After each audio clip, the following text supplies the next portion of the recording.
Ay, ¿cómo va eso, mi gente? Aquí tu hermano Marcos18205. Fifeamos Friday. A little special right here. Freestyle Friday right here. We're throwing a little FIFA gameplay. I'm playing as Celta, they're kind of my hometown team, from where I'm from in Spain.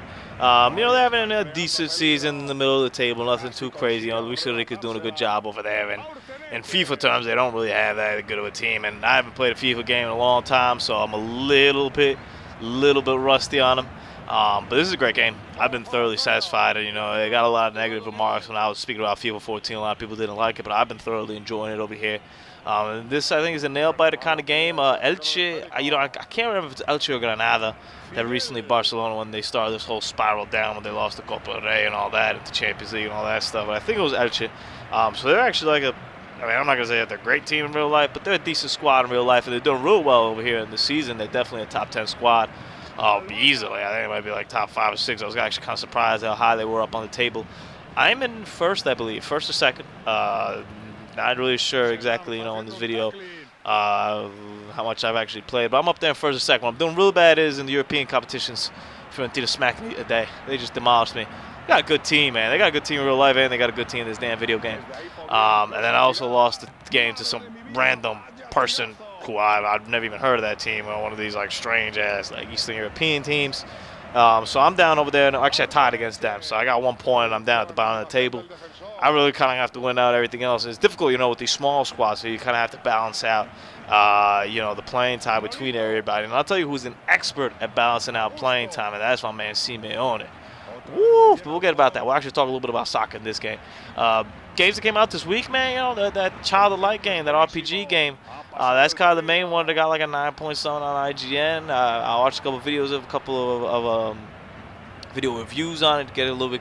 It's kind of like, it's made by Ubisoft, I believe, and it has the same engine kind of stuff that runs at that the Rayman game runs on. Not engine per se, but the color and the graphics over there. So if you've seen that, how beautiful those games look over there. I was trying to put some pressure on the goalkeeper. How beautiful those games look over there when I put those Freestyle Friday videos. It's kind of that same color. It's a lot more slower paced. Obviously, it's a JRPG. The main character has pink hair, I believe. And I haven't quite fully understood what the fighting system is exactly. Someone compared it to some other game that I never heard of, so it didn't really help me out too much.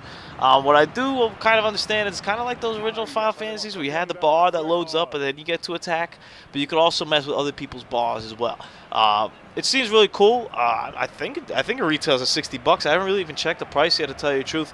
I'm not going to get it right now, but I can definitely see myself check this out in the future, when we have a dry spell of games. Kind of like we're having right now. I just happen to be, getting caught up right now on other games. Mainly what I've been playing right now, I started, I'm not going to say what that is because that's going to be the Masterpiece Monday game after Mario's over. So we'll see that in like 2 or 3 weeks, what I've been playing. And once I get through that, obviously we're playing the Banjo-Kazooie, the Star Fox, everything you guys see on the channel. But for more personal entertainment, a lot of Titanfall. I've been playing a lot of FIFA.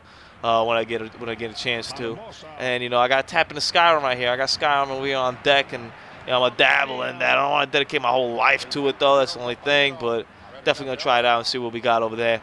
And then I should because they announced the games with gold. It's Dust Legion something. I don't know what the hell that game's called. Definitely gonna check that game out. I think it's an indie game. Definitely gonna check that thing out. And the post, oof. Oof, that's the official sound effect for when I hit the post. Oof, oof. Man, that was trayazo right there. Should have gone in right there. Nah, that was offside. I was going to show my mouth. Oof, kind of shot right there. Then the Saints Row, after May 15th, Saints Row 3rd is going to be the free game. And, I should download. I should at least hit the download button. I'm just too lazy to tell you the truth. That's kind of pathetic, but I'm just too lazy to go back on 360. If it was on Xbox One, I'd have them all. Honestly, I turn it on, boom, download, whatever, get out of my way. And I'm curious to see. They said the Xbox games with gold is coming for the Xbox One. I'm not too optimistic about it. By the end of 2014, I'm not 100%, optimistic about it. We'll see. We'll see how it goes. I don't expect it to just be them giving you free games. There's not that much of a catalog yet for Xbox One games to be given out like that. Are they going to re-release Xbox games onto that? That'd be a great way, kind of a backwards compatibility type deal. I'd really like that. I think that'd be a very cool way. And over here, steal the ball, and I'm like, I got to get this in there. Unfortunately, couldn't get the pass to my teammate right there. We're trying. We're nibbling. They're holding down the lines pretty strong right here. I managed to get through, but they're doing a pretty good job over here so far of coming through this beginning of the game unscathed, loading up the box right there. A lot of these kicks that I've gotten, they just bounce off somebody else. So that's kind of like it on the gaming sector, you know. There's not really too much crazy stuff to talk about. And golazo. Goal!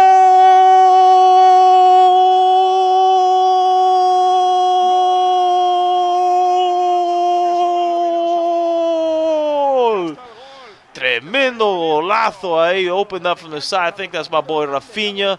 Corner pocket, almost, not too much corner, didn't put too much effect on it.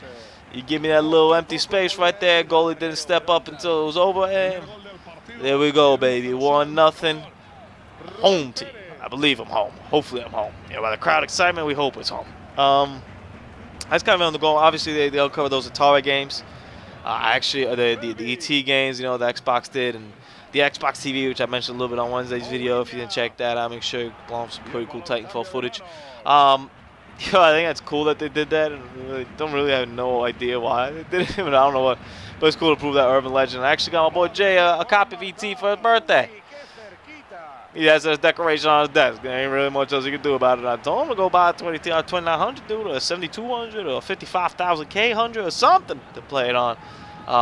You know, experience that ET passion in full life. Let me turn my Xbox off because it turned on over here when I said its name.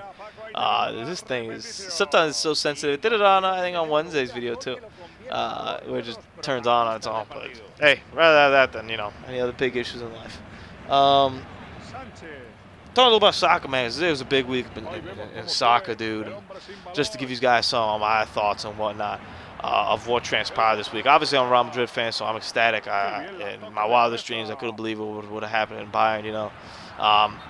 One of the takeaways I do take from this game, that's what you're a Madrid fan, just as a soccer fan in general. Guardiola came out and he said, Bayern's coach, he came out and he said that it was on him, that he made a couple mistakes over here. But he also backed up his philosophy that having the ball, having possession isn't wrong. And it's 100% true. I 100% agree with how they play. My only difference would have been, I think that when they played in the Bernabeu last week, if they would have had, first off, they would have had Müller instead of that Mandzukic guy. And there we go, holding on the line right there. I'm like, please just call this. Call this game. Call it. I just booted out of there. I'm like, get this away from me. And I threw it way too quickly because I thought maybe we could have gone to counterattack or something. And there's still pressure over here. I'm like, come on, just get out of my face. Get out of my face. Ah! And I think I managed to just get it out of here. Nope, still keeping it over there. Oh, Lord, good steal. And then I'm off to the races, and I think he's going to call halftime right there. I'm like, come on, dog. But, whew, Elche right there trying to come back on me, son. I don't appreciate that. But I do think having the ball and having possession is the way to play. Real Madrid had to adapt to what Bayern was doing, so they played a lot more counterattack style. And we kind of have, in recent years, been that counter-attacking team, and it works for us. And there's nothing wrong with that. There's different styles of play. But in an ideal world, I'd like to see a Madrid that has more possession. Now, it's not our style just because of the superior athletes that we have. I'm not even going to say superior, just the great athletes that we have, the Ronaldos, the Bales, the Di Marias. This is all about agility, quickness, bang, bang, bang, get to one place to the other. So by nature, you're going to lose the ball. I'm more worried about the pressure after you lose the ball. I like for my team to be able to pressure afterwards to recover that ball quickly, and that's something I always appreciate for one of the older teams, especially when he was in Barcelona and even now when he's in Bayern. They lose the ball, and boom, there's four guys trying to recover that ball as quickly as possible to get it there. The best offense is definitely the best defense is definitely a better offense. You keep that ball on their side of the pitch, and odds are they won't kill you too much. So what happened there? I think I don't think Mandzukic is a 9 and good enough to play in Bayern Munich. They kept trying to cross the ball in and over our defenders. Now, I know last year Madrid had a lot of problems, especially on set pieces, corner kicks, free kicks, with headers in the box. That was last year, though. We really haven't had that issue, and we never really had it with crosses. Pep is a tall dude, strong guy. He made himself, put himself in a position to succeed oftentimes in these past couple games. The same thing with Sergio Ramos. Sergio Ramos is a great athlete. He's got hop with anybody in the game, as you could probably see in those headers. Even though they weren't necessarily just because he had hops, he just happened to be in the right place with the head at the right time. But nonetheless, I thought that was kind of a flawed strategy. I think historically, when you look at those German teams, those English teams, they try to pep you in with crosses and whatnot. More so English teams, but the Germans team do so as well because they expect to have the bigger guys and the bigger, stronger dudes. You'll see it in the World Cup. When people play against Spain, they'll probably do the same thing. It's just that, you know, the center backs of Spain have, for example, in Piqué, Fifeamos, those are tall guys. Like, this isn't exactly, you know, you need more than 2 people there. Those are your main 2 guys that are going to take out about, I don't know, 80 to 90% of the balls coming into the box. So I was a bit surprised by that strategy. I think when they put Mueller in, he had a great opportunity to score over there where Ika made a save on that first game.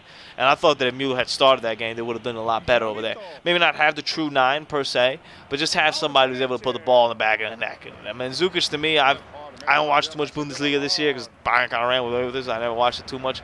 But when I see him in European play and seen him through last year, I think Super Mario Gomez might have been better for him. You know, it wouldn't have fit into Guardiola's system per se, but he would have been a killer. He would have been one of those guys that would have got one of those balls from Robin, would have got one of those balls from Ribéry and managed to finish it. And if you want to talk about in the aerial game, which was something that they were really pushing for, I think that definitely would have helped him out over there. What happened when nobody records these clips automatically? I'm like, dude, diving catch, like, it was a nice save, but it won't. No, all right, whatever. I stopped Piqué the other day, and it stopped it for me. Diego Costa, stopped the Piqué on Diego Costa, man, and we'll talk about him, man. Great play. I did lose that game though against Atletic, maybe 2-1. Bastards. They're pretty good, huh? They're pretty good. But I don't think, you know, it's a huge defeat or anything, or, you know, Guardiola should lose his job. And immediately it was like, he's going to get fired. I'm like, nah, dude, like, you'd be an idiot to fire Guardiola. Who are you getting better? Unless you're getting Hankins back. Like, and even Hankins is arguably isn't a better coach. You know, I think he has to adapt his style. I have no problem holding on to the ball, but at some point you got to shoot. And I think, you know, Robin, Ribéry, these guys spend a lot of time, and Schweinsteiger and all these guys spend a lot of guys dancing around the zone, passing it from one side to the other, waiting for, like, the perfect opportunity to come in and kill us, and that never happened. You know, we just played good defense. And, you know, we played a very elite level of defense, and it's going to be difficult to break down on any team, and let alone if you're only taking 2 or 3 shots because, you know, they're kind of clear. Then you get frustrated, you just take one from outside the box that maybe wasn't that great of an opportunity. So I definitely expect Guardiola to be there next year. Then this guy's coming to be attacking. I'm like, oh, no, go. I definitely expect them to be over there next year. They're definitely going to probably win the Bundesliga again next year. You know, they're getting Lewandowski, they're getting a true 9. I'm very interested to see what that does with Guardiola's system. How is he going to adapt that? Because he's going to have a killer right now. He's going to have a guy who needs to shoot that ball 3, 4, 5 times a game whenever he's in the box and not be told, hey, go pass it backwards, go do this, go do that, hold on to the ball. Very interested to see how that goes over there. And all fairness, you know, I think one of the things that killed them was that they won that Bundesliga too early. You know, they kind of been chilling for like the past couple of weeks. Rather than Real Madrid has been fighting in competitions. You know, we won the Copa del Rey. You know, we're still kind of in the league. You know, bearing, you know, hoping for an Atletic whether you miss, but they're still playing at a high level. And obviously the Champions League. Whereas Bayern, they were kind of in chill mode. They didn't really got anything. Their domestic cup takes place later on this month, and you know, I think that kind of got to them. You know, they kind of lost their ways over there and how they were playing. And I think that showed. On the flip side, though, on the Chelsea and Atletico side, I just think the better team won, man. There's really not too much else to look at that. You know, I think the better team won. Atletico played how Chelsea plays, except they played better because they got more talent and they had more guts, and they played over there. Chelsea had it. You know, they had the opportunities. You know, they were up 1-0. If they would have just held on, they could have done something. But and it's also part of the reason, you know, that I wasn't a big fan of Mourinho coming out and just parking the bus over there. It's a very popular phrase right now. When he played against Atletico Madrid in El Calderón. You know, that away goal is so important. Like when Atletico scored that away goal in the 42nd, 43rd, 44th minute up in Stamford Bridge, like Chelsea was defeated. Like in their eyes, they just said, "Dang, their goals are game." Like they really believed they were going to win this thing 1-0 and walk away with it. That was the game plan. And once that didn't happen, it was like, ugh. But maybe if you'd risked it, maybe if you'd gone a little bit, and I'm not saying go with a complete offensive lineup, but you got to give me something a little bit more than just, you know, William and Torres. Like that's it. That's all they went for. And they just sat over there, and, you know, it came to begin with. And now Mourinho's 4 semifinals in a row. He's gotten his team there and hasn't been able to get over the hump. I think the Madrid ones were, you know, hit or miss. They were coin flips, but this one you got beat by a better team. And now you got all Madrid's final over there in the Champions League. It's going to be very interesting to see how it is. I think both teams are going to come in very high. You know, Atletico will probably win the league, you know, bearing an epic collapse. And I think it's a testament to how Simeone has managed his team. Now, when they hired Simeone, I remember looking at it and thinking this is a great hire for him. Because you're hiring one of your guys from your cantera that you brought up over there, one of these guys that you've won with. And the first thing he did was establish a culture of winning. Establish a culture of we're going to win it all. That's the only thing that will matter, and that's the only thing that counts. No more, moral victories anymore. And that's huge, and I think that's something that, a lot of teams take for granted, and I think that's something that we as sports fans don't kind of see. Establishing a winning culture and a winning mentality is huge. You got to get your guys to believe in themselves in order to win. I think oftentimes those Atletic Madrid teams, I think they've had better teams than the one that they've had this year, and they haven't won because they've had this culture of losing for many years. I mean, it's been 30 years since they've been in the Champions League final, or 40 years, I think 30 years. I mean, that's crazy. That's crazy for a team that I've seen that has so many good teams, so many good players over there with them. So I wish them the best. Obviously, I'm not going to be rooting for them. There's only one team in Madrid. We ain't going to want to change that. Don't get too winning. But I think it's a testament to Simeone and what he's done over there, and also the rotations that he's done, how great he's done. Have a great weekend, everybody. Hope you enjoyed the episode. We out here. 1-0 win. Pretty good. Nail biter.